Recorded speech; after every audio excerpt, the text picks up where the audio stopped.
Hey guys, here I am. I want to talk to you about a misconception that we seem to be having. I'm here with two brand new 2018 Jeep Wranglers.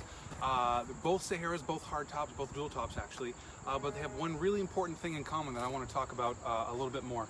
And that's the fact that they're both equipped with the optional 2-liter turbo 4-cylinder with the e-torque. Now, we've been hearing a lot of things like a turbocharger is just another thing to break. That's one of the biggest things that we hear. Which I would be the first to admit, if it was a new technology, I would tend to agree. However, the first turbocharger was put on the Oldsmobile Jetfire back in 1962, I believe it was. So it's not a new technology at all, and it's something that's becoming more the norm that manufacturers are perfecting and using towards many applications, whether it be performance or fuel economy, which we have since sort of used for both. Which is really what I want to get into a little bit more today. Now, a lot of people, when they think about the 4-cylinder, they think that they're going to be losing power, but this 2-liter actually has best-in-class 270 horsepower and 295 pound-feet of torque. Now, for you V6 guys, that's actually 35 more pound-feet.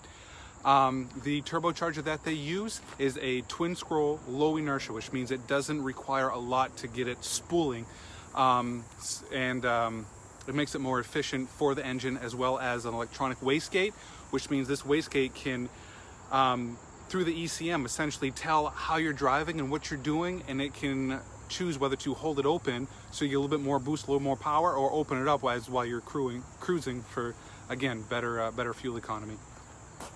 Now, they do also have the e-torque, similar to that you'd find in the Ram, which has gotten rave reviews, and a lot of people really like that. And that will actually bridge the gap between when the turbo is spooling versus your takeoff. So it actually gives you not only a little bit better fuel economy as for an assistant to the engine, but it gives you a better launch too, so you don't have to wait for that spooling, which is already minimal anyways. And something else I want to point out that we do differently, not only for performance but as well as efficiency, is you can see your turbocharger right here, which normally would have a piece of exhaust leading to it on the exhaust side of the turbo to spin the compressor wheel. What they've done differently here is this turbo is actually bolted directly to the cylinder head, which gives it a lot better spooling time, and it makes it a lot more efficient as a system for a whole. Now, a lot of you who are engine savvy may be thinking that that might make it a little hotter, but what it actually measures through the PCM is air intake pressure as well as exhaust temperature to help keep that turbo running smooth.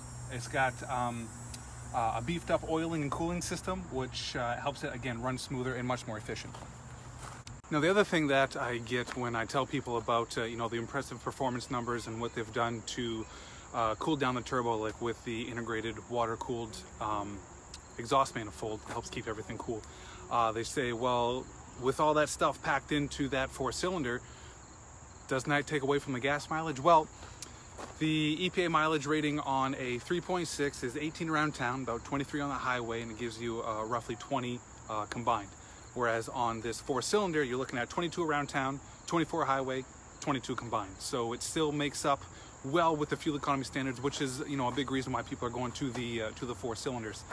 Now, how they do that is a few different ways. We already talked about the turbocharger, but another thing that they're doing with these is that they have made a electro-hydraulic power steering. What that means is the power steering isn't necessarily a parasitic load on your engine anymore, so that engine doesn't have to work very hard to power this vehicle. So the power is more than enough to move your Wrangler, whether it's going to be on smooth pavement or if you're climbing up a mountain.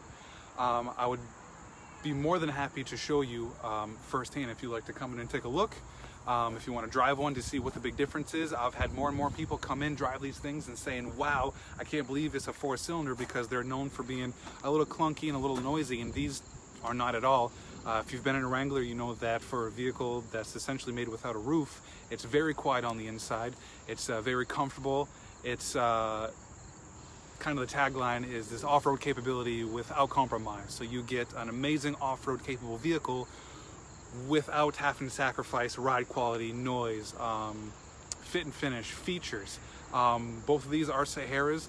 The black one behind me actually has the 8.4 touchscreen, whereas the white one here has leather with the 7-inch. Both have Apple CarPlay and Android Auto. Both have the soft top as well as the hard top. So very well equipped vehicles. Very robust and overbuilt, you might say, for what they are, because they're Jeeps and they do have something to prove. That's why, if you notice, one of my favorite things about the new Jeeps is that nowhere on the front here does it say Jeep, because the whole grille and light fixture is the company logo, because that's what Jeep is. That's what a Jeep is. That's what you know and have come to love as a Jeep. So if you have any questions, give us a call here at the store, 413-783-9911. If you want to speak to me directly, my name is Aaron. And I'll be more than happy to show you one of these. Like I said, take you on a test drive, send you any more information at the end of this video. I will include a link to a couple window stickers and some inventory that match these two Jeeps that we have. Thank you so much for watching. Look forward to hearing from you.